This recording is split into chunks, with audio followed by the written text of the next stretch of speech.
बोले देवादिदेव श्री आदिनाथ भगवान की जय जय जय। देवादिदेव श्री महावीर भगवान की जय जय जय। संत शिरोमणि गुरुराचार्य श्री विद्यासागर जी महाराज की जय जय जय। नवाचार्य श्री समय सागर जी महाराज की जय जय जय। गुणायतन प्रेता शंका शोधन भानो एक प्रवर्तक जन जन के संत प्रखर वक्ता बोले परम पूज मुनि श्री प्रमाण सागर जी महाराज की। मुनिवर श्री निर्वेक सागर जी महाराज की। मुनिवर श्री संधान सागर जी महाराज की। देवी अहिल्या की नगरी मालवा की शान, मध्य प्रदेश की आर्थिक राजधानी इंदौर के आचार्य श्री विद्यासागर सभागार से सायंकालीन टीवी चैनल का बहुचर्चित विश्वविख्यात संघ का संविधान का कार्यक्रम हम और आप आनंद लें। उसके पूर्व Paras channel, Janvani channel, Adinath channel और प्रमाणिक ऐप के माध्यम से जिस कार्यक्रम को देख को सुन रहे हैं उन सभी का और यहाँ पर उपस्थित समस्त श्रावक श्राविकाओं का धर्म प्रभावना समिति के साथ साथ सकल दिगंबर जैन समाज हार्दिक अभिनंदन स्वागत करता है। चलते हैं प्रतिदिन की भांति परम पूज मुनिवर के श्री चरण में नमन करते हुए आशीर्वाद प्राप्त करेंगे और निवेदन करेंगे संघ का समाधान के कार्यक्रम के लिए दोनों हाथ जोड़ लेंगे और मेरे साथ आप बोलेंगे हे मुनिवर नमोस्तु, हे गुरुवर नमोस्तु, हे मुनिवर नमोस्तु। और आइए गुरुवर के आशीर्वाद से हम और आप संघ का समाधान में अपनी शंकाओं का समाधान गुरुवर के मुख से प्राप्त करें। उसके पूर्व आज मैं उन परिवारों को घोषणा कर रहा हूं जिन्होंने आज गुणायतन से जुड़ने का अवसर सौभाग्य प्राप्त किया। मैं चाहूँगा जब उनके नामों की घोषणा हो तो अनुमोदना के लिए आपकी तालियां बजनी चाहिए। निर्माण निधि के रूप में श्रीमान लालचंद जी, श्रीमती संतोष रानी जी, मुकेश जी, राजुल जी जैन पटेरा कुंडलपुर, वसुधा वाहिवली बस्ती धारवाड़ हुबली कर्नाटका। निर्माण शार्थी के रूप में श्रीमती मंगल जी, अजितलाल जी, नेमिनाथ पांगल मुरड़ लातूर महाराष्ट्र। इन्होंने निर्माण सारथी के रूप में गुणायतन से जुड़ने का अवसर सौभाग्य प्राप्त किया है। जोरदार ताली बजा के सम्मान करें। और आइए चलते हैं आज जिन्होंने गुणायतन ट्रस्टी के रूप में जुड़ने का अवसर प्राप्त किया है मैं मंच पर आमंत्रित करूंगा। वे आए परम पूज्य मुनिवर के श्री चरण में नमन करते हुए आशीर्वाद प्राप्त करेंगे और गुणायतन परिवार सम्मान का कार्यक्रम संपन्न करेंगे। श्रीमान प्रमोद कुमार जी, श्रीमती कांता जी, प्रवीण जी, प्रदीप जी जैन सहपुरा बिटौनी जबलपुर हमारे बीच उपस्थित हैं। वे आए परम पूज्य मुनिवर के श्री चरण में नमन करते हुए गुरुवर का आशीर्वाद प्राप्त करेंगे। पहले ये गुणायतन में स्तंभ के रूप से जुड़े थे और आज गुणायतन ट्रस्टी के रूप में इन्होंने जुड़ने का अवसर प्राप्त किया है। शहपुरा बिटौनी श्रीमान प्रमोद कुमार जी, उनकी धर्मपत्नी अगर यहाँ पर उपस्थित हैं तो वे आज हमें परम पूज्य गुरुवर के श्री चरण में नमन करते हुए आशीर्वाद प्राप्त करेंगे। और इनके सम्मान के लिए मैं आमंत्रित करूंगा हमारे कोलकाता से श्रीमणी संरक्षक महावीर जी लोहाड़िया और श्रीमणी संरक्षक श्रीमान पुष्पेन जी, सविता जी वांदा भोपाल। ये आएंगे हमारे सम्मानी प्रमोद कुमार जी, श्रीमती कांता जी सहपुरा बिटौनी जबलपुर। उनका गुणायतन परिवार की ओर से सम्मान का कार्यक्रम संपन्न करेंगे। मैं चाहूँगा सम्मान के समय आपकी तालियां बजनी चाहिए। आइए श्रीमान महावीर जी लोहाड़िया कोलकाता श्रीमणी संरक्षक और पुष्पेन सविता जी श्रीमणी संरक्षक वांदा भोपाल। हाँ जी क्षमा करना, श्रीमान महावीर जी आशा जी लोहाड़िया कोलकाता श्रीमणी संरक्षक गुणायतन। हमारे गुणायतन ट्रस्टी श्रीमान प्रमोद कुमार जी शहपुरा बिटौनी जबलपुर का सम्मान का कार्यक्रम संपन्न कर रहे हैं और आप जोरदार ताली बजाकर सम्मान करें।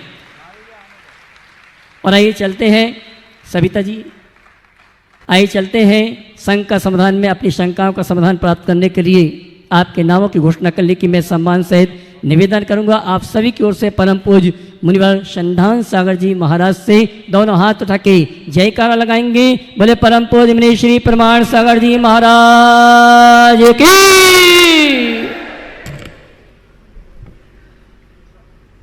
आज उत्तम शौच धर्म का दिन, गुरु चरणों में यह संघ का समाधान अपन प्रारंभ करते हैं। और प्रथम प्रश्न के लिए जहाँ कल अपन छूट गया था समय अभाव के कारण, आज वहीं से शुरू। सुशील जी अजमेरा एक गौ सेवक और ऑर्गेनिक के ऊपर बहुत बड़ा कार्य कर रहे हैं। वो खुद अपनी जुबानी बताएंगे और अपना प्रश्न भी गुरु चरणों में रख रहे हैं। पूरे परिवार के साथ में आ जाएं सुशील जी अजमेरा। और उसके बाद में महावीर जी लोहाड़िया, आशा जी लोहाड़िया, कोलकाता शिरोमणि संरक्षक गुणायतन। और साथ में मुन्ना रीता जी पहाड़िया भी रहेंगे। परिवार नमस्ते गुरुदेव। गुरुदेव, मेरा प्रश्न हमारे सबके प्रिय गुरुदेव आचार्य विद्यासागर जी महाराज साहब से संबंधित है और विषय थोड़ा गंभीर है। कुछ तथ्य और कुछ सत्य के साथ मैं अपनी बात रखना चाहता हूँ, अतः मुझे थोड़ा अधिक समय की आज्ञा दीजिए गुरुदेव, मेरी बात पूरी कर सकूँ। हमारे गुरुदेव की हार्दिक इच्छा थी गाय को राष्ट्रीय पशु घोषित किया जाए। गुरुदेव ने सभी क्षेत्र में बहुत अच्छे कार्य किए। गुरुदेव ने मेरे जीवन की दशा 75 मिनट की एक मुलाकात के बाद बदल दी। बम्बई का वैभवशाली जीवन मैंने छोड़कर और एक छोटे से गांव में रह के मैंने गौपालन शुरू किया। इस बात को लगभग 20-22 साल हो गया। गुरुदेव, ये कोई उपलब्धि नहीं है, सिर्फ मेरे मन में जो आज भी तकलीफ है कि बड़े बड़े राजनेता गुरुदेव के पास आते रहे। मैंने कई समुदायों के संतों के बीच में मेरा उठना बैठना हुआ। वहाँ मैंने देखा कि राजनेता आते, उनके चरणों में लोटपोट हो जाते, बोले आप जो बोले हम वो करेंगे। वहाँ से वादा लेकर जाते, फिर भूल जाते। अब हम क्या करें और कैसे करें, क्योंकि राजनीति की दुकान आपके शब्दों में अगर कहूँ तो दिखावट, बनावट और सजावट की है। और ये लोग कहते कुछ है, करते कुछ है, दिखाते कुछ और हैं। और हम गाय को बचाने का जो युद्ध लड़ रहे हैं वो असल में धर्म युद्ध लड़ रहे हैं, लेकिन गाय जो काटी जा रही है वो अर्थ युद्ध के नाम पे काटी जा रही है। तो हम गलत दिशा में अपना युद्ध लड़ रहे हैं। पहले तो हमें गाय का आर्थिक महत्व समाज में स्थापित करना होगा। दूसरी बात यह है कि हमारे देश की संसद में ये प्रस्ताव कभी भी पारित नहीं हो सकता है कि गाय को राष्ट्रीय पशु घोषित किया जाए और जिसके कारण देश में गौ हत्या बंद हो जाए। क्योंकि पिछले दिनों आप लोगों को पता होगा कि भारत सरकार ने एक अध्यादेश पारित किया था जीवित पशु आयात निर्यात का। उसके पीछे उद्देश्य एक ही था कि विदेशियों को अभी हमारा जो गौ मांस का फिनिश गुड्स मिलता है वो फ्रोजन फिनिश गुड्स मिलता है, अब उनको रॉ मटेरियल चाहिए। क्यों? फिनिश गुड्स में उनको मज़ा नहीं आ रहा है, रॉ मटेरियल के रूप में हमारा भारतीय गोवंश उनको चाहिए। और वो गाय का चमड़ा, गाय का खून, गाय की हड्डियां और गाय के दांत सब कुछ उसका व्यापार करेंगे और वो वहीं संवर्धन करेंगे। उसके बाद उनको हमारे यहाँ से गौ मांस खरीदने की ज़रूरत नहीं पड़ेगी। लेकिन वो हत्या और हिंसा को बढ़ाने वाला व्यापार है। और मेरा आपसे निवेदन है कि ये भारत की संसद में कभी भी पास नहीं हो सकता है, क्योंकि भारत के नेता विदेशी दबाव में काम करते हैं। और ये हमें धर्म संसद में प्रस्ताव पारित कर, ये अध्यादेश पारित कर पूरे देश में एक जन आंदोलन के रूप में खड़ा करना पड़ेगा। कई वर्षों पूर्व गुरुदेव, कई वर्षों पूर्व हमने जो गौ हत्या के रूप में जो प्रसिद्ध समुदाय है उनके मुस्लिम समुदाय के संगठनों से बात की तो उन्होंने कहा कि हम तुरंत तैयार हैं, बस आप इसको पास कराइए, हमारा समर्थन है। फिर मेरे एक बहुत बड़े नेता से मित्रता थी। बस 1 मिनट में बता रहा हूँ। बात आपकी समझ गया। देखिए, आपने जो विषय उठाया है बहुत ही गंभीर और संवेदनशील है और हम सबको इस दिशा में पूरी तत्परता से काम करने की आवश्यकता और अपेक्षा भी।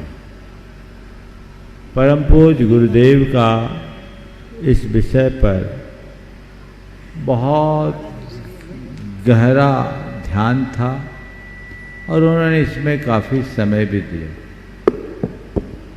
ये बात भी बिल्कुल सही है कि वर्तमान में हम सरकार के स्तर पर कुछ कर पाने में पूरी तरह समर्थ नहीं दिख रहे। सरकारें अनेक प्रकार की राष्ट्रीय और अंतर्राष्ट्रीय या भीतरी बाहरी दबाव में काम करती है। उस दबाव प्रभाव के परिणाम स्वरूप कुछ ऐसी स्थितियां निर्मित हो जाती है जो हमारी पूरी संस्कृति को तहस नहस कर देता है। आपने एक आंदोलन की बात की, आंदोलन करना चाहिए, आप लोग करें। 1999 में मैं जब गुरुदेव के चरणों में नेमावर में था, उससे पहले 1996 से लेकर 99 तक हमने पूरे मध्य प्रदेश में तहलका मचा दिया था। मांस निर्यात निरोध के विरुद्ध, मांस निर्यात के विरुद्ध बड़ी बड़ी रैलियां हुई थी, सागर, ललितपुर और सब जगह। उसका प्रभाव भी बहुत सकारात्मक पड़ा था। मध्य प्रदेश के विधानसभा में देश का पहला अशासकीय संकल्प उसी अभियान की देन थी जो मांस निर्यात के विरुद्ध पास हुआ था। ये सब बहुत गति से चल रहा था और लोगों का इसमें बहुत अच्छा उत्साह भी दिख रहा है। पर जब नेमावर में गुरुदेव से मेरा मिलना हुआ तो उन्होंने एक दिन मुझे अकेले में बुलाकर कहा, आंदोलन करना हम मुनियों का काम नहीं है,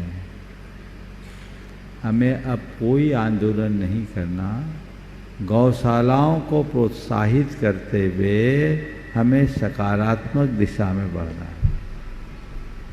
फिर उन्होंने एक बात कही कि आंदोलन से क्या होगा, गो हत्या के विरुद्ध में शंकराचार्यों जैसे बड़े बड़े साधु संतों के नेतृत्व में दिल्ली में कितना बड़ा बड़ा प्रदर्शन हुआ, लाखों लाख लोग आए और उन पर गोलियां चली।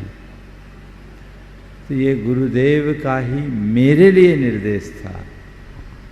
उस दिन का दिन है कि मैंने उसके बाद से एक भी इस प्रकार की किसी भी रैली या अभियान को गति नहीं दी। फिर गौशालाओं के लिए प्रेरणा दी और गौशालाएं चल रही। ये बहुत ही प्रशंसनीय कार्य है कि आप जैसे एक अच्छे उद्योगपति ने अपनी इंडस्ट्री को बंद कर गुरुदेव की प्रेरणा से भारत की संस्कृति को आगे बढ़ाने में अपने आप को लगाया। ये स्वागत है। इनकी लोहे की इंडस्ट्री थी, अशोक जी, लोहे का इनका काम था। क्या बनाते थे? क्षमा चाहता हूँ गुरुदेव, हमारा ग्रेनाइट का काम था। ग्रेनाइट की खदान और फैक्ट्री सब थी, ग्रेनाइट की खदान और फैक्ट्री, हाँ। उन सबको बंद करके अभी खेती और गोपालन में लगे हैं और ऑर्गेनिक खेती को बढ़ावा देने के मिशन में देशव्यापी अभियान में लगे हैं। अभी कुछ दिन पहले ये बांग्लादेश तक होकर के आए। अच्छा कार्य।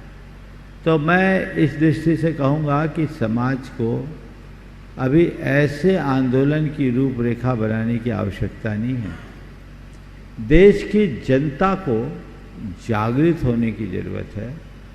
गाय को राष्ट्रीय पशु घोषित कर देना मात्र इसका समाधान नहीं है। इसका असल समाधान गोवंश के पालन के प्रति जागरूकता है। गोपालक जागरूक हो जाए तो गो हत्या होगी ही नहीं। गो हत्या के लिए बधिकों के पास गाय पहुंचती कहां से है? गोपालकों से ना। हम उस मूलभूत समस्या को देखें और ऐसी जागरूकता उत्पन्न करें कि लोग इस तरह के कृत्यों के विषय में सोचे ही नहीं। लोगों को गोवंश मिले ही नहीं। लोगों को ये समझाया जाए कि एक गाय जीते जी हमारे काम की है, मरने के बाद भी हमारे काम की है। यहीं डॉक्टर वीरेंद्र आए थे, उन्होंने कहा 8 रुपया लीटर तो आज भी हम गोमूत्र लेते हैं। कम से कम 2 लीटर मूत्र तो गाय का निकल ही आता है। एक गाय तो अपना खर्चा अपने मूत्र से निकाल देती, फिर हत्या क्यों? ये बातें हम समझाएं। गाय की धार्मिक, सांस्कृतिक और आर्थिक उपयोगिता को लोगों तक पहुंचाएं। जब इसे पहुंचाने में हम समर्थ होंगे गोवंश के प्रति लोगों में जागरूकता आएगी तो हम इस तरह की समस्याओं से काफ़ी हद तक बच सकेंगे। इसलिए मैं आपसे भी सलाह दूंगा, भावनाओं में आकर कोई बहुत आगे बढ़ने का काम न करें, हम वही काम करें जो हम कर सकते हैं। डॉक्टर साहब भी, डॉक्टर उपेंद्र जी, मृदुला जी, सोनी, वे भी अपना प्रश्न कर लें साथ में ही, और उसके बाद में महावीर जी, आशा जी लोहाड़िया को माइक जाएगा। नमोस्तु गुरुदेव। इच्छामी छुल्लक जी। गुरुदेव, नींद के दौरान क्या बंद होता है?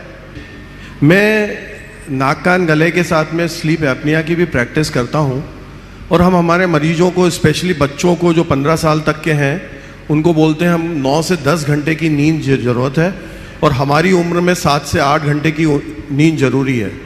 आप लोग इतना कम सोते हैं, सुबह आपके चेहरा देख के जो स्फूर्ति और जो मोटिवेशन आपके चेहरे से और आपकी कांति से मिलता है, वो हम यदि 2-3 घंटे 4 घंटे सोएं तो सुबह हमारे चेहरे मुरझाए हुए होते हैं या पूरा दिन लुस्त सुस्त हो जाता है। गुरुदेव, नींद जो है वो आगम के अनुसार कैसी होनी चाहिए, और किस गुण स्थान तक नींद रहती है और उसके बाद नहीं होती है, और क्या स्वप्न आपको भी आते हैं?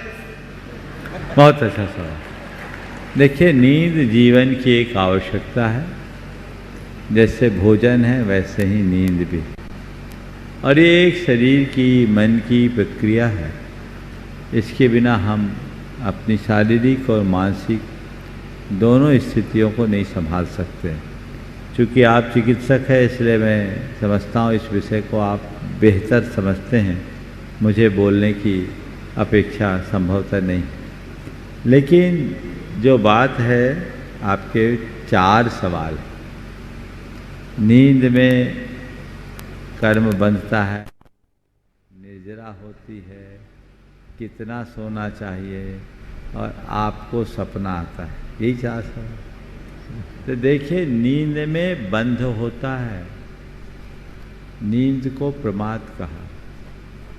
नींद में हम जड़ नहीं होते, हम विश्राम करते हैं, पर हमारी चेतना तो बनी रहती है ना। नींद की घड़ी में भी हमारी चेतना बनी रहती है और हमारा सबकॉन्शियस माइंड पूरा काम करता रहता है। नींद की बात तो जाने दीजिए। मैं आपको और एक गहरी बात बता रहा हूँ, माँ के पेट में पलने वाला जो भ्रूण है ना, पहले दिन से ही कर्म बांधता है, चेतना वहाँ भी है। एक रहस्य की बात बताऊं आगम की आप लोगों को। आगम में एक बात बताई, स्वर्ग से कोई जीव आया माँ के पेट में, माँ के पेट में आया और अभी पेट में ही है, कुछ अंतर मुहूर्त बीते और वहीं नई आयु बांधा और मर करके जहां आया वहीं चला गया, आपको पता भी नहीं चला। स्वर्ग से आया हुआ जीव वापस स्वर्ग चला गया, समझ गए। भवनवासी व्यंतर ज्योतिष देवों में आया, मुहूर्तों में चला गया। 7-8 दिन में सौधन में एहसान स्वर्ग तक चला जाता है, समझ गए। और 7-8 पक्ष में आपके 12वें स्वर्ग तक पहुंच जाते। ये ऐसी व्यवस्था, जहां से आया वहीं पहुंच गया, आपको पता ही नहीं लगा। तो माँ के पेट में रहने वाला 7-8 दिन का भ्रूण जब देवायु का बंद कर सकता है, तो नींद में क्या नहीं बनता है, समझ गए। तो नींद में कर्म बंधता है, इसमें कोई संशय नहीं, नंबर 1, ठीक। दूसरी बात, आपने पूछा क्या नींद में निर्जरा भी होती है? तो नींद में बंध अधिक होता है, निर्जरा नहीं होती। स्वाभाविक निर्जरा होती है, पुरुषार्थ मूलक निर्जरा नहीं होती। क्योंकि नींद की घड़ी में हमारा अपना कोई पुरुषार्थ नहीं होता। सम्यक दर्शन की वो उपलब्धि होती तो उसके लिए कहा गया साकार जागृत उपयोग वाला होना, यानी कर्म पुरुषार्थ से करते हैं, पड़े पड़े नहीं। समझ रहे बात को? इसलिए नींद में निर्जरानी बंद हो। और एक बात और बताऊं, उल्टा बंद ज़्यादा होता, सीधा बंद कम। इसलिए दिन में तो सोना ही नहीं चाहिए और रात्रि में जितना आवश्यक हो उतना विश्राम करना चाहिए। दूसरी बात, जो आप लोग नींद लेते हैं, एक आपकी निद्रा है और एक योग निद्रा है। माइंड को और बॉडी को रिलैक्स करना, ये योग निद्रा कहलाता है। हमारा अनुभव बताता है कि 10 मिनट की योग निद्रा 2 घंटे की नींद को कवर कर लेती है। कभी कभी मैं बहुत थक जाता हूँ, कुछ नहीं करता, थोड़ी देर के लिए आंख बंद कर पैर फैलाकर टिक के बैठ जाता हूँ, रिलैक्सेशन होता है। 10-15 मिनट में ही अपने आप को तरोताज महसूस करने लगता हूँ। ये योग निद्रा। योग निद्रा की अन्य भी कई प्रक्रियाएं। तो हम साधुओं की अधिक नींद नहीं होती, थोड़े नींद में भी हम लोगों का काम चल जाता है। जिसका चित्त ज़्यादा बटा हो और व्यग्र हो उसे उतने अधिक नींद की जरूरत होती है। संत जनों को उतने नींद की जरूरत नहीं होती। तीसरी बात, आपने पूछा नींद कौन से गुणस्थान तक आती है? 6ठे गुणस्थान तक नींद ली जाती है बुद्धिपूर्वक, और 6ठे गुणस्थान तक सपना भी आता है। आपने पूछा आपको सपना आता है। सपना है क्या? हमारे रुद्ध और अव्यक्त इच्छाओं का प्रकट रूप, जो रात्रि में सोते समय हमारे स्नायु तंत्र के संकुचित होने के परिणाम स्वरूप प्रकट होते हैं। मेडिकल साइंस तो यही बोलता है। तो हम लोगों को भी आते, पर हमारे सपने हमारे हिसाब के आते, आपके हिसाब के नहीं आते। जो जिस क्षेत्र में रहता है प्राय वैसे ही सपने आते हैं। तो सपने आ सकते हैं। और एक और रहस्य की बात बताऊं, बहुत अच्छा सवाल किया। अभी 7वां 8वां अध्याय जब पढ़ाएंगे तो एक कर्म आता है स्त्यान वृद्धि कर्म। वो एक ऐसा कर्म है जिसमें व्यक्ति नींद में भी वह काम कर लेता है जो जागृत अवस्था में होता है, और उसको पता नहीं नींद में कर लिया। तो वो बहुत प्रगाढ़ नींद में आता है। आप लोगों को भी अनुभव होगा, रात में आपने ही किसी को दरवाज़ा खोला और सवेरे आप ही पूछते भाई साहब कब आए, शायद हुआ होगा। तो जब गुरुदेव हम लोगों को पढ़ा रहे थे, आगम में आया कि ये 6ठे गुणस्थान के मुनिराज तक को हो सकते। तो हमने गुरुदेव से पूछा, गुरुदेव यदि किसी मुनिराज को ऐसा स्त्यान वृद्धि कर्म का उदय आया और वो रात में आहार को निकल जाए,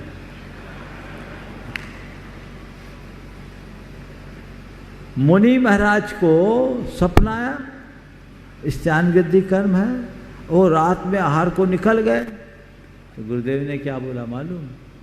मान लो उसी समय किसी श्रावक को भी वही सपना आ गया और वो पड़गा लिया, दोनों का आहार भी हो सकता है।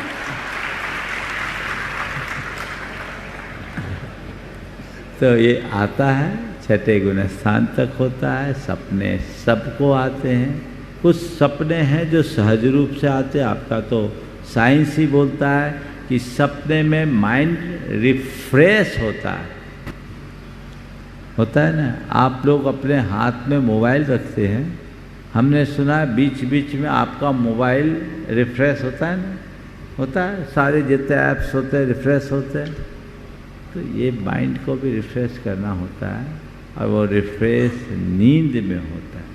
पर कुछ सपने ऐसे होते हैं जो भावी सूचनाओं का संकेत देते हैं, वह केवल स्वस्थ व्यक्तियों को होता है, यदा कदा होता है और उसे व्यक्ति भूलता नहीं।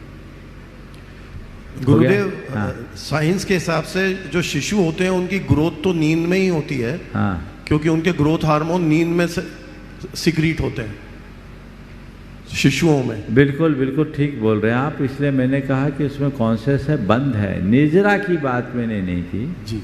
निर्जरा पुरुषार्थ पूर्वक होती है, ये शरीर की ग्रोथ है, ये सहज प्रक्रिया, इसमें उनका अपना पुरुषार्थ नहीं। गुरुदेव, इंदौर में जो चिकित्सक हैं उनमें कई जैन चिकित्सक हैं और सबका इंदौर शहर में काफ़ी नाम भी है। हम लोग आपसे आशीर्वाद चाहते हैं कि 21 सितंबर को हम सभी डॉक्टर्स, जैन और नॉन जैन्स, आपके आशीर्वचन के लिए आना चाहते हैं। कृपया आशीर्वाद दें। बिल्कुल बना लीजिए। मेरे पास अलग से भी निवेदनार्थ आप लोग आए थे। कार्यक्रम की रूपरेखा बना के लाइए, फिर यहाँ औपचारिक रूप से उसे घोषित कर दिया जाएगा। चलिए आगे बढ़ा जाए। महावीर आसादी लोहाड़िया, शिरोमणि संरक्षक साथ में है मुन्ना जी पहाड़िया, और उसके बाद में तैयार रहेंगे डॉक्टर पंकज जी जैन सीहोर। मंच पर आसीन सभी मुनि महाराज शुल्लक जी को यथायोग कोटि कोटि नमन। सबसे पहले धर्म प्रभावना समिति एवं इंदौर वासियों का हृदय से अभिनंदन करते हैं कि उन्होंने इतनी सुंदर भव्य आगवानी मुनि संघ की करी। महाराज जी, मेरा प्रश्न है, मैं एवं मुन्ना भाई विगत कई वर्षों से श्रावक संस्कार शिविर में भाग लेते हैं। उनके सुमधुर कंठों से भक्तिभाव से पूजन करते हैं। मैं भी तन्मयता के साथ प्रतिदिन शंका समाधान देखता हूँ। जो आत्मकल्याण के संदर्भ में आपके विचार प्रस्तुत होते हैं, उन्हें सरल शब्दों में लिखकर सोशल मीडिया के माध्यम से पोस्ट करता हूँ, जिससे सभी लोग लाभान्वित होते हैं। और बचपन से लेके वृद्ध व्यक्ति भी हमसे आकर के कहते हैं कि आपकी ये जो चीज़ें हैं मैं ध्यान से पढ़ता हूँ। तो महाराज जी, हम दोनों की यही भावना है कि समस्त श्रावकों का कल्याण हो। वे हम दोनों के किस पुण्य का उदय है एवं आगामी भाव कितना सार्थक होगा, कृपया समाधान करें। आगामी भाव कैसे सार्थक होगा, तो बस इतना ही कहूँगा, भगत बनने मात्र से सार्थक नहीं होगा, व्रती बनोगे तो सार्थक होगा। समझ गए? इसलिए भक्त तो आप बने हो, बहुत पुराने समय से जुड़े हो। अब लक्ष्य बनाओ व्रती बनने का और अंत संलेखना के साथ करने का। यही भव का सार, भवस्य सारम किल व्रत धारण। इसलिए सभी से मैं कहता हूँ, अव्रती बनकर नहीं जीना, व्रती बनकर ही शरीर छोड़ना है। ये लक्ष्य बनाइएगा तो जीवन का उद्धार होगा। डॉक्टर पंकज जी जैन सीहोर, और उसके बाद में सुमन जी जैन अहमदाबाद। गुरुदेव के चरणों में नमोस्तु गुरुदेव।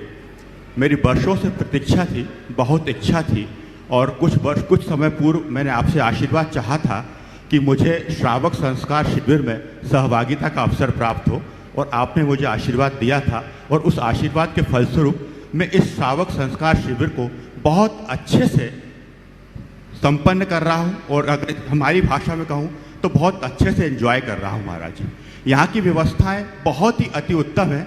आपके माध्यम से एक चीज़ लोगों की जानकारी में कहलवाना चाहता हूँ गुरुदेव, कि हम लोग इतनी अच्छी व्यवस्थाएं भोजन की चल रही हैं, इतना स्वादिष्ट भोजन मिल रहा है, सब कुछ अति उत्तम व्यवस्था है, परंतु हमारी समाज में लाइन का कल्चर आज तक नहीं आ पाया कि वो क्यों लगा के हम लोग काम क्यों नहीं करते।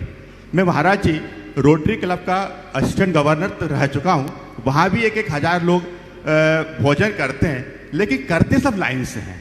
तो आपके माध्यम से ऐसी हमको प्रेरणा मिले। और एक आशीर्वाद और गुरुदेव, बहुत वर्षों से मेरी इच्छा है, एक इच्छा आपके आशीर्वाद से पूरी, और दूसरी भी आप पुनः आशीर्वाद दें कि एक मंडल के रूप में मैं सिद्ध चक्र मंडल विधान के रूप में सिद्धों की आराधना कर सकूं। ऐसा मेरी विनती है, ऐसा मेरा निवेदन है गुरुदेव। देखिए, बहुत अच्छी बात कही। आपकी एक भावना पूरी हुई, दूसरी भावना का भी आवेदन तो आपने कर ही दिया है, पूरी हो जाए आशीर्वाद। आपने बहुत अच्छी बात। हम लोगों में एक बहुत बड़ी कमी है। कहने को जैन समाज एक प्रबुद्ध समाज मानी जाती है, सभी बुद्धिजीवी हैं, लेकिन डिसिप्लिन के माध्यम में बहुत पीछे। सेल्फ डिसिप्लिन दिखता ही नहीं, सब जगह धक्का प्लेट होता है। ये थोड़ा हम लोगों को सीखना चाहिए। क्यों नहीं हम लाइन में लग सकते?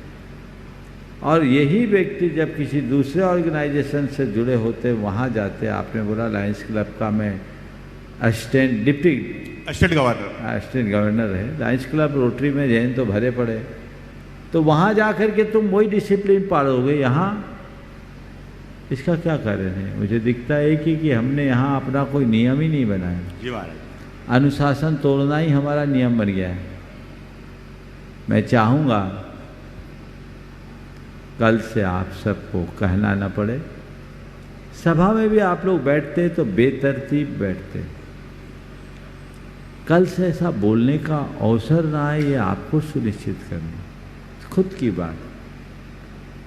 क्यों ना हम लोगों को एक अनुशासन का पाठ पढ़ाएं, उनके बीच एक अच्छी झांकी दिखाएं। यदि ऐसा करते हैं तो उसका सुपरिणाम सुनिश्चित होता है। इसलिए हमें इन बातों पर बहुत गंभीरता से विचार करना चाहिए। आपने बात छोटी कही है, लेकिन इसका दूरगामी परिणाम बहुत गहरा है। इसी तरह आपने जब बोला है तो एक बात और जोड़ देता, आप मुनि महाराजों को आहार देते हो और किसी के घर आहार होता है, उसके समय जो आहार देने की उत्कंठा में आप लोग जिस तरह की प्रस्तुति करते हो, अगर उसकी वीडियो बनाकर वायरल किया जाए तो कितनी प्रभावना होगी आप लोग तय करना। एक ऐसा व्यक्ति जिसे जैन धर्म का कोई परिचय नहीं है, उसके ऊपर उसका क्या असर पड़ेगा आप सोचिए। क्या वहाँ हम थोड़ा सा अनुशासन, थोड़ा धैर्य और संयम का परिचय नहीं दे सकते? सब जगह आज से जितने लोग यहाँ बैठे हैं और देश भर में जो लोग सुन रहे हैं, ये इस बात के लिए संकल्पित हो जाए कि मुझे सेल्फ डिसिप्लिन का पालन करना है और कहीं भी जाएं खींचातानी धक्का मुक्की से बचना है। थोड़ा धैर्य रखें तो बहुत अच्छा हो। तो महाराज जी समय भी बहुत बचता है। बहुत सुंदर। सुमन जी जैन अहमदाबाद, और उसके बाद में तैयार रहेंगे पंडित निर्मल जी जैन विदिशा। मेरे और मेरे परिवार की ओर से त्रिवार नमोस्तु नमोस्तु नमोस्तु और छुल्लक जी को इच्छा में। महाराज जी, ऐसे तो भावना योग से मैं कोरोना से जुड़ी हुई हूँ। कोरोना में मेरे बेटा और मेरे पति को बहुत तकलीफ हो गई थी, पर बेटा तो कोरोना से भावना योग से करता हुआ दवाई खाते खाते घर पे ठीक हो गया, लेकिन पति की स्वास्थ्य दिन पे दिन बिगड़ने लगा। 700 डायबिटीज़ हो गई, डॉक्टर के पास ले गए, डॉक्टर ने भी ना पार दिया। लेकिन अहमदाबाद से हम 80 किलोमीटर दूर बीराम गांव लेके गए, वहाँ पर डॉक्टर ने तो भर्ती कर लिया, पर डॉक्टर बोले कोई चांस नहीं लग रहा है। लेकिन मैं उनके साथ में ही रही, वो आईसीयू में थे तब भी मैंने डॉक्टर से विनती करी और मैं आईसीयू में ही साथ में रही। भक्तंबर का 45वां काव एवं भावना योग उनके सिर पे हाथ रख रख के मैं करती रही, उससे उनको बहुत जल्दी रिकवरी आई। वो एक दिन ऐसा 3 दिन के बाद फिर ऑक्सीजन एकदम गिर गया, डॉक्टर ने बिल्कुल ना पार दिया। फिर बोला मेरे को आईसीयू में जाने दो डॉक्टर साहब, हम उनको देख लेंगे। बोले आपको कुछ हो जाएगा, मेरे को कुछ नहीं होगा। फिर मैं फिर से गई, 45वां काप पड़ा और भावना एक किया, उनके सिर पे हाथ रख के उनको रिकवरी फिर वापस आने लगी। 4-5 दिन के बाद उनको छुट्टी मिल गई, घर पर लेके आ गए, पर स्वास्थ्य बहुत खराब हो रहा था। इसके बाद में हमको बहुत अटूट सिद्ध हो गई कि बेटा और पति दोनों को मैंने बचाया कोरोना से। फिर इसके बाद 2022 20 जुलाई ऐसी आई कि रात को उनको स्वास्थ्य बिगड़ा। 2 साल के बाद स्वास्थ्य बिगड़ा, रात को उनको तबीयत खराब हुई, उन्होंने खुद अपने आप मोबाइल खोला, भक्तंबर पाठ किया, इसके बाद भावना ये किया, पर मेरे को जगाया कि मेरी तबीयत ठीक नहीं लग रही, घबराहट हो रही है मेरे को। मैं उठी, मैंने बेटा को जगाया, मैंने कि बेटा गाड़ी निकाल, पापा को दवा खाने ले जाना है। उनने ना बोला, फिर भी मेरा मन नहीं माना था, मैं दवा खाने लगी। भावना ये खुद करके उनने अपने आप से किया, दवा खाने लेके गए, 4 सवा 4 बजे दवा खाने पहुँचे। इसके बाद ऑक्सीजन पे उन्होंने डॉक्टर ने रखा और ख़त्म हो गए। बस इसके बाद हमको इतने तबीयत, मेरा स्वास्थ्य बिगड़ने लगा, इतना स्वास्थ्य बिगड़ने लगा, 2-3 महीना बहुत तकलीफ हुई मेरे को। इसके बाद बच्चों ने, रिश्तेदारों ने, सबने बोला कि भावना योग से जुड़ो तुम। फिर मैं दोनों टाइम भावना योग करने लगी। भावना योग से मेरे को बहुत अच्छी रिकवरी आई।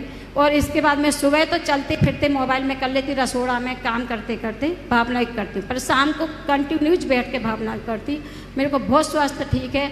मेरे को भी बहुत तकलीफ हो गई थी, गले में भी बहुत दुखता था, लेकिन मैं डॉक्टर के पास लेकर नहीं गई, दिखाने नहीं गई, पर भावना योग से मेरे को बहुत अच्छा है।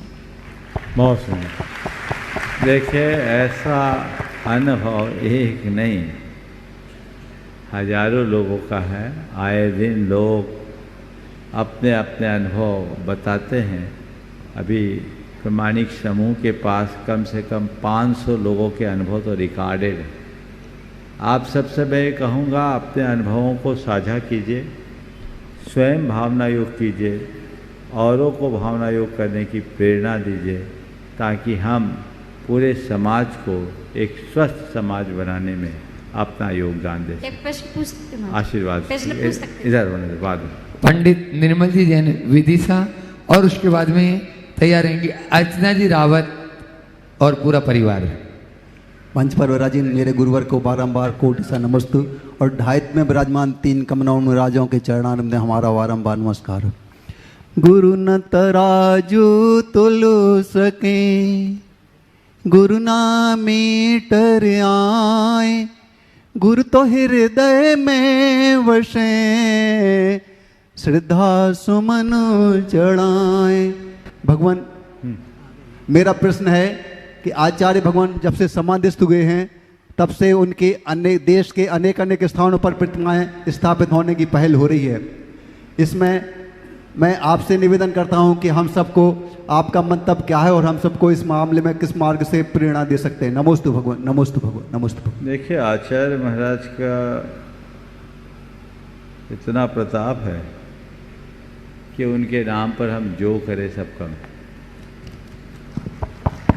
आचार्य महाराज के नाम की मूर्ति विराजना तो बहुत छोटी सी बात है, उनके नाम का बृहत्तम मंदिर भी बनाया जा सकता है। मेरे सामने ये प्रस्ताव उसी समय आया था जिस समय गुरुदेव की समाधि हुई। मन तो करता था कि ऐसा कर लिया जाए, लेकिन तभी गुरुदेव की छवि आंखों के सामने उभरती, और गुरुदेव ने अनेक बार कहा है कि किसी भी मुनि या आचार्य की हूबहू आकृति नहीं बनानी चाहिए, उनकी मूर्ति प्रतिष्ठित नहीं करनी चाहिए। वो कहते थे कि गाल धसे, आँखों में झुर्रियाँ पड़ी, गड्ढे पड़े, बिल्कुल नहीं। बनाए तो समचतुरस्र संस्थान जैसे भगवान की मूर्ति हो। और वो कहते थे कि इतने सालों में इतने महान महान आचार्य हुए, इक्का दुक्का प्रतिमाएं, और इस तरह से आचार्यों और गुणियों की प्रतिमाएं बनने लगेगी तो परंपरा दूषित हो सकती है, फिर भगवान गौण हो जाएंगे। पर चूंकि आचार्य महाराज का मामला है तो वो तो हमारे भगवान है, हमारा भी मन तो करता है कि उनकी मूर्ति स्थापित हो जाए, लेकिन मन करता है, अंदर का मन बोलता है गुरु की उपेक्षा, आज्ञा की अवहेलना कर, उनके विचारों को गौण कर उनकी मूर्ति को साकार करना उचित नहीं। तब मैंने लोगों से कहा था कि हम लोग कुंडलपुर पहुंच रहे हैं, इस विषय में संघ में चर्चा करने के बाद ही मैं कुछ बता पाऊंगा। इस मंच पे भी ये सवाल आया था और मैंने शारीरिक रूप से भी यही कहा था कि कुंडलपुर पहुंच रहे हैं, हम लोग सब एकत्रित होंगे और इस पर विचार मंथन करने के बाद जो पूरे संघ का विचार होगा वही मेरा विचार होगा। पर संयोगतः कुंडलपुर में हम लोग जितने दिन रहे 20-25 दिन, इस विषय पर कोई चर्चा ही नहीं हो पाई, इतनी भीड़ भाड़ की कोई चर्चा ही नहीं हुई, इसलिए बात मन की मन में रह गई। इसलिए मैं तो इस विषय में एक ही राय रखता हूँ, कि इस पर बहुत गंभीरता और व्यापकता से विचार करना चाहिए और एक राय एक मत से कार्य करना चाहिए। यदि संघ की राय हो तो समाज तो तैयार बैठी है, हर गांव में गुरुदेव का मंदिर बन सकता है, लेकिन ऐसी राय के पूर्व मंथन जरूरी है। सबकी एक राय होनी चाहिए। गुरुदेव ने ज्ञान सागर जी महाराज की मूर्ति बनकर आई थी, स्थापित नहीं होने दिया, और तब उन्होंने कहा था ये उचित नहीं, समझ गए। तो ये चीज़ें तब से है, हम लोग तो बहुत पुराने समय से संघ में रहे। अनेक बार उन्होंने स्वाध्याय के समय में भी ये बात कही है, बल्कि बड़ी स्पष्टता के साथ कही। तो वो सब बातें हम लोगों के जहन में हैं। इस वजह से अभी तक हमने किसी को प्रोत्साहित नहीं किया, और अंदर की बात करूं तो किसी को मना भी नहीं किया। मना नहीं किया, भैया तुम जानो, हम मना क्यों करें। लेकिन हमने अभी तक किसी को कहा नहीं, और आप हमसे आशीर्वाद लेने आओगे तो हम कहेंगे भी नहीं, और आप करोगे तो हम मना करेंगे भी नहीं। हम क्यों नहीं कहेंगे? क्योंकि गुरुदेव ने इस पर अपनी असम्मति रखी। अब इस पर यदि संघ की सम्मति बन जाए तो जिस दिन संघ की सम्मति बनेगी उस दिन मैं चाहूँगा सबसे पहले उसकी शुरुआत मुझसे हो। लेकिन हमें किसी भी कार्य को केवल भावनात्मक रूप से सोचकर नहीं करना, उसे बहुत व्यापकता से करना चाहिए और उसके दूरगामी परिणामों पर भी विचार करना चाहिए, तभी सही सुपरिणाम आएगा। और इधर पहले मैं आपके अन्य प्रश्नों का उत्तर और मिलेगा, लेकिन पहले माइक दे रहा हूं अभय भैया जी को। अभय भैया जी अपनी बात प्रारंभ करें। आज हमारे धर्म प्रमाण समिति के और शिविर के मुख्य निर्देशक आदरणीय बाल ब्रह्मचारी अशोक भैया जी, जिनका आज जन्मदिन है, मैं चाहूँगा ताली बजा के उनको सम्मान करें। और आज इनके परिवार गुणायतन से संस्थापक सदस्य के रूप में जुड़ने का सौभाग्य प्राप्त किया है। मैं सम्मान से आमंत्रित करूंगा श्रीमती शशि जी, प्रकाश चंद जी, श्रीमती कल्पना जी, डॉक्टर रविंद्र कुमार जी, श्रीमती पूर्वी, राहुल जी, श्रीमती राशि जी, रत्नेश जी, श्रीमती प्रियंका जी, सचिन जी, सम्यक जी, दिव्यम जी, समृद्धि जी, पारस छाया परिवार, लिधौरा, मुंबई, पृथ्वीपुर, ये सभी आए और परम पूज्य मुनिवर के श्री चरण नमन करते गुरुवंदना का सौभाग्य प्राप्त करेंगे। और इनके सम्मान के लिए मैं आमंत्रित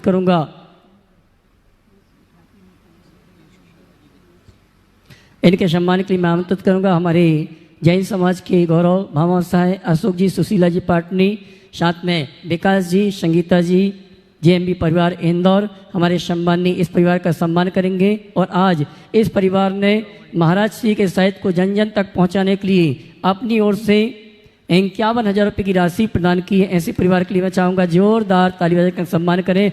और मैं आदरणीय अशोक भैया जी से भी चाहूँगा इस परिवार के साथ ये सम्मान ग्रहण करने के लिए। आइए अशोक जी, सुशीला जी पाटनी, श्रीमान विकास जी, संगीता जी, जेएमबी परिवार इंदौर, किशनगढ़, श्रीमान संरक्षक आए।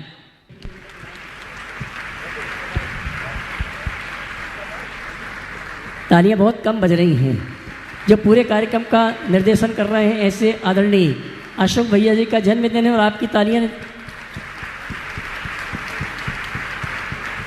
जैन समाज के गौरव भामा साहेब हमारे आदरणीय अशोक भैया जी और उनके परिवार का सम्मान कर रहे हैं, जिन्होंने आज अपने परिवार को गुणायतन ट्रस्टी के रूप में जुड़ने का अवसर प्रदान किया और साथ ही परम पूज्य मुनिवर के साहित्य को जन जन तक पहुंचाने के लिए इस परिवार ने सहयोग प्रदान किया। 11 सेट अपनी ओर से विभिन्न जिलों में पहुंचाने के लिए 51,000 रुपये की राशि देने की घोषणा की है। बहुत बहुत धन्यवाद। और आइए अशोक भैया जी को आमंत्रित करूंगा विधान की जानकारी के लिए। आइएगा बंधुओं, श्रावक संस्कार शिविर के इस साधना के मेले को आप देख रहे हैं, जहाँ पर भक्ति का सैलाब भी है और साधना का सैलाब भी आप एक साथ यहाँ पर देख रहे हैं। लेकिन एक ऐसा अवसर भी आपके सामने आ रहा है जहाँ पर भक्तों की रंग बिरंगी भीड़ दिखाई देगी। आप देख सकेंगे इसे 7 नवंबर से 15 नवंबर तक, जब इंदौर महानगर में एक इतिहास लिखा जाएगा 108 सिद्धचक महामंडल विधान के माध्यम से। संस्कृत भाषा का वह सिद्धचक महामंडल विधान जिसमें महाराज श्री का संपूर्ण समय चरण सानिध्य हमें प्राप्त होता है। इतना ही नहीं, महाराज श्री के मुखारविंद से उस विधान के संपूर्ण मंत्रोच्चार होते हैं। उनके मुखारविंद से निकले एक एक बीजाक्षर हमारे कर्णों में पड़ते हैं। हम अपने हाथों में द्रव्य सामग्री लेकर के प्रभु चरणों में समर्पित करते हैं। और वह सामान्य विधान नहीं, सामान्य विधान में वह द्रव्य सामग्री एक बार चढ़ाई जाती है, लेकिन संस्कृत के विधान में एक एक सामग्री को 9 बार समर्पित किया जाता है। ये सौभाग्य आपके इंदौर महानगर में आपके लिए प्राप्त हो रहा है। और साथ ही इससे भी बड़ा सौभाग्य, इतिहास का पहला हस्ताक्षर इंदौर महानगर में होगा, जब सिद्धों की आराधना के बाद 108 मंडली सिद्धचक महामंडल विधान के बाद 108 रथ यात्राएं आपके भव्य नगर में यहां पर निकलेंगी। उन पर चांदी के चैत्यालय होंगे, उनमें जिनबिंब विराजमान होंगे। तो ये सौभाग्य आपके लिए प्राप्त होगा। बंधुओं, महाराज श्री की उदारता देखिएगा। जब इस विधान की घोषणा की गई थी तब आपके परिवार के 8 सदस्यों के लिए मौका था भक्ति करने के लिए, लेकिन महाराज श्री के आशीर्वाद की छांव विस्तृत हुई और उस विस्तृत छांव में आपके परिवार के 12 सदस्यों के लिए यह मौका मिला। और देखते देखते, आपके सोचते सोचते, आपके विचार करते करते 108 मंडल सुनिश्चित हो चुके हैं। तो एक बार जोरदार करतल ध्वनि उन सभी पुण्यार्जकों के लिए। लेकिन मौका अभी भी आपके हाथों में है। हम सारी टिकट्स क्लियर होने के बाद भी वेटिंग टिकट लेते हैं और इस आस में रहते हैं कि मेरी टिकट निश्चितम रूप में क्लियर होगी, कंफर्म होगी। और आपको कंफर्म टिकट मिलती भी है कई बार, क्योंकि जब दूसरे की टिकट कैंसिल होती है तो वेटिंग वालों की लिस्ट अपने आप आगे बढ़ जाती है। तो आप अभी भी पुण्यार्जन प्राप्त कर सकते हैं। आप अपने परिवार के नाम को लिखा करके आप पुण्यार्जन करिएगा। भले ही वेटिंग लिस्ट में आएगा, पता नहीं किसकी टिकट कैंसिल होगी और आपकी पुण्य उछाल मारेगा और आपकी टिकट क्लियर होकर के सौभाग्य आपके हाथों में मिलेगा। समिति की ओर से 3,51,000 रुपए की राशि सुनिश्चित की गई है एक मंडल के लिए। उसमें आपके 12 सदस्य होंगे, हथकरघा के 2 जोड़ी वस्त्र होंगे, द्रव्य सामग्री, आवास और भोजन की व्यवस्था। लेकिन एक बड़े समाज जन के लिए कल घोषणा जैसे कि थी, बहुत लोगों की बार बार मांग आ रही थी कि हमारे लिए क्या है, हमारे लिए क्या है। क्योंकि जो राशि घोषित की थी तो वो राशि आपके हिसाब से आपको थोड़ी सी अनुकूल नहीं हो रही थी। धर्म समिति, चातुर्मास समिति की उदारता, महाराज श्री का आशीर्वाद कि पहले ये भावना थी कि सिर्फ 108 जोड़े इंद्रदानी के रूप में वहां पर बैठे हैं, लेकिन इंदौर महानगर और आप लोगों की बार बार महाराज श्री के चरणों में की गई प्रार्थना का ये असर है कि अब महाराज श्री की भावना विस्तृत हुई। उनके मन में शायद आया कि एक शून्य और बढ़ा दिया जाए बीच का, और हो सकता है ये 108 की संख्या 1008 इंद्राणी के जोड़े के रूप में परिवर्तित हो जाए। और इसीलिए कल घोषणा आपके बीच की गई थी कि मात्र 21,000 रुपए की राशि में आप इंद्राणी बनकर के सौभाग्य प्राप्त कर सकेंगे। लेकिन ये अवसर इंदौर महानगर में निवास करने वालों के लिए है, क्योंकि आप अपने घर पर रहेंगे तो इतने 1000 जोड़ों के लिए आवास की कोई व्यवस्था नहीं करना होगी। तो आप ये सौभाग्य प्राप्त करें। और जैसे ही कल घोषणा की थी, कल से ही जो पदाधिकारी हैं उनके मोबाइल नंबर लगातार बज रहे हैं। अभय भैया जी के पास भी, हमारे पास भी मैसेज आ रहे हैं कि आप मेरा लिखा दीजिए, मेरा लिखा दीजिए। लेकिन मैंने कहा समिति ने यह सुनिश्चित किया है, चाहे बड़े मंडल हो, चाहे इंद्राणी हो, जिनकी राशि पहले जमा हो जाएगी उनका मंडल निश्चित माना जाएगा और उनके इंद्राणी की जोड़ी भी निश्चित मानी जाएगी। इसलिए आप अपनी राशियां जमा कराइएगा। बहुत सारे मंडलों की राशियां जमा भी हो चुकी हैं, आपका मंडल सुनिश्चित होगा।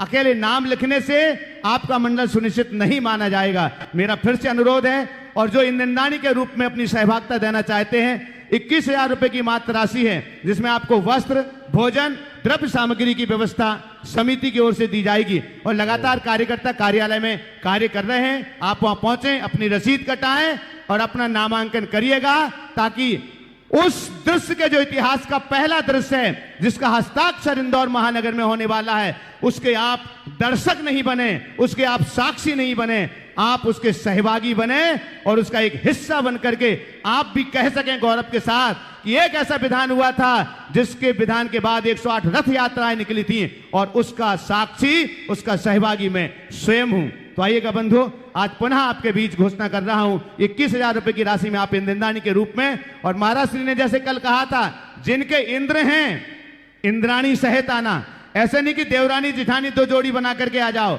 पहला मौका, पहला सौभाग्य उन्हीं के हाथों में है। और एकल के लिए भी कल से लोग आ रहे हैं, क्या व्यवस्था होगी उसके लिए महाराज श्री के चरणों में मैं निवेदन करता हूं कि एकल के लिए भी महाराज श्री कोई आशीर्वाद प्रदान कर दें।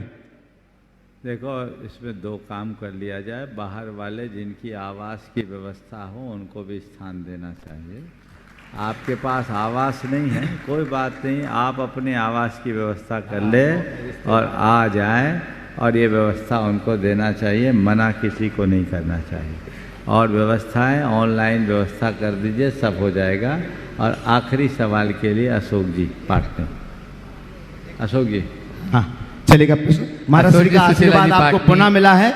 बाहर वाले जो हैं, इंदौर महानगर से बाहर वाले हैं, उनके लिए भी संगीता जी, जो शिरोमणि संरक्षक, उनके लिए भी इंद्राणी की सुविधा दी है, लेकिन आवास व्यवस्था उनको स्वयं करना होगी। इसके बाद नमोस्तु महाराज श्री। इच्छा में चुलक जी, महाराज श्री आज सोच धर्म है, तो प्राप्त को पर्याप्त मानना, क्या यह सोच धर्म की सही व्याख्या है? बहुत अच्छा सवाल। प्राप्त को पर्याप्त मानना, मैं कहूँगा शौच धर्म का वास्तविक परिणाम है। लेकिन प्राप्त को पर्याप्त मानने का अर्थ थोड़ा अच्छे से समझना।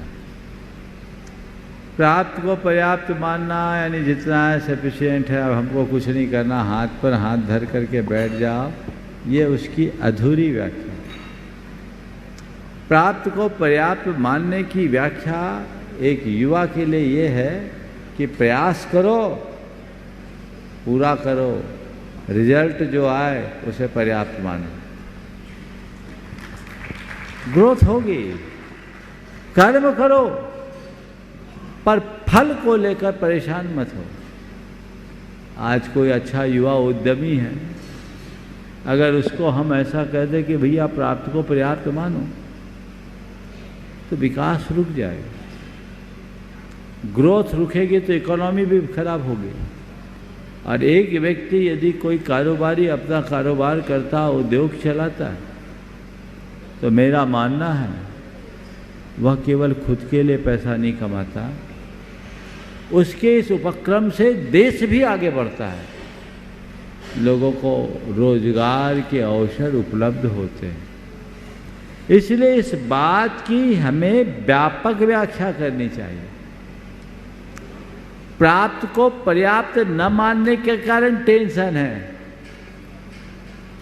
हमेशा एक बात सोच करके चले कि मेरे हाथ में एफर्ट है, रिजल्ट नहीं, तो ये अपने आप ठीक है, जो आ गया सो ठीक है।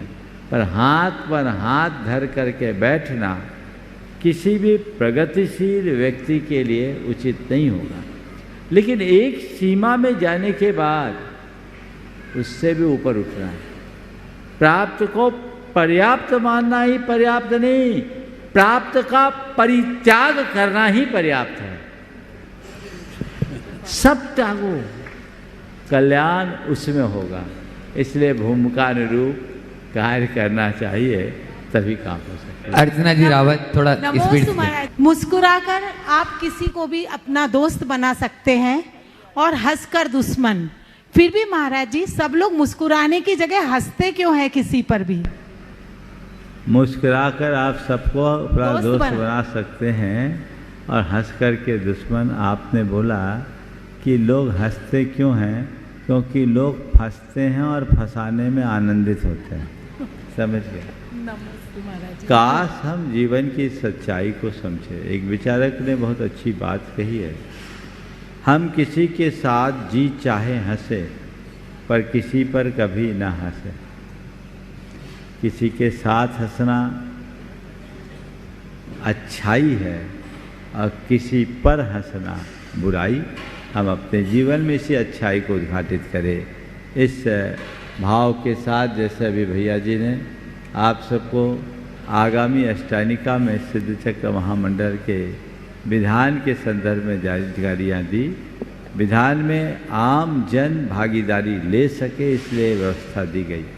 ये मौका है पूरे इंदौर के निवासियों का कि ऐसा कोई घर न बचे जो सिद्ध चक्र विधान में अपनी सहभागिता न दे पाए। राशि महत्वपूर्ण नहीं है, ये व्यवस्था है, उसमें तुम्हारा द्रव्य लगना चाहिए और जब तुम्हारा द्रव्य लगेगा तभी तुम्हें उसका लाभ भी होगा।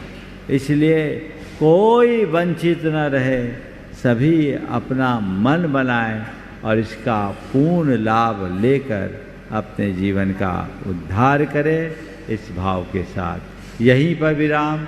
बोलिए परम पूज्य आचार्य गुरुवर श्री विद्यासागर जी। बोले परम पूज्य मुनिश्री प्रमाण सागर जी महाराज की, मुनिश्री निर्वेक सागर संदान सागर जी महाराज की।